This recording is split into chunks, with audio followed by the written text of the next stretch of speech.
Kasus dugaan pemerkosaan dan revenge porn di Pandeglang, Banten viral di media sosial setelah keluarga korban mengungkapkan sejumlah kejanggalan proses hukum. Kasus ini bermula dari pelaku Alwi Hussein Maulana menyebarkan video asusila yang udah diedit ke kakak korban.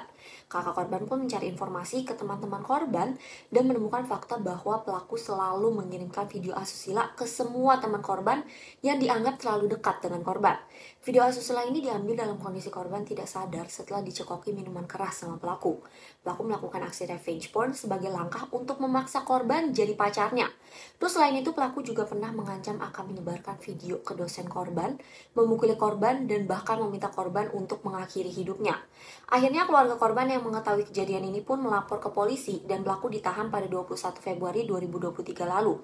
Tapi selama proses hukum berjalan, keluarga korban menemukan banyak kejanggalan, terutama saat proses persidangan berlangsung. Saat persidangan pertama, keluarga korban tidak mendapatkan informasi jika sidang udah berjalan dan baru mengetahui ketika korban dipanggil sebagai saksi di sidang kedua. Terus saat sidang kedua, korban diminta untuk memaafkan pelaku sama jaksa penuntut umum dan bahkan kuasa hukum korban diusir dari ruang sidang. Selain itu, ketika korban datang ke posko PPA Kejari untuk melaporkan kejanggalan proses sidang, korban lagi-lagi mendapatkan perlakuan tidak menyenangkan karena jaksa penuntut umum tiba-tiba datang ke ruang pengaduan dan memarahi korban serta kakaknya. Saat itu jaksa marah karena korban menggunakan pengacara. Kepala Kejari Pandeglang, Helena Oktaviane, juga bertanya untuk apa pakai pengacara karena kerjanya cuma duduk-duduk aja.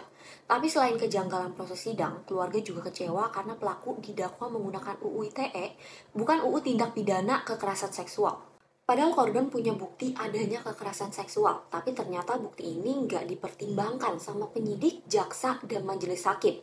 Bahkan bukti video juga nggak ditunjukkan ke hakim dalam proses sidang.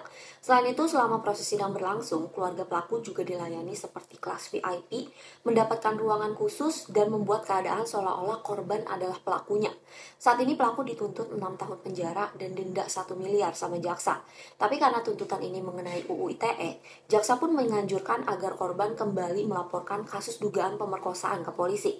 Kuasa hukum korban juga rencananya tidak akan berhenti setelah putusan hasil sidang keluar dan akan kembali melaporkan pelaku dengan tindak pidana lain. Semoga kasus ini bisa diselesaikan dan pelaku dapat hukuman maksimal ya.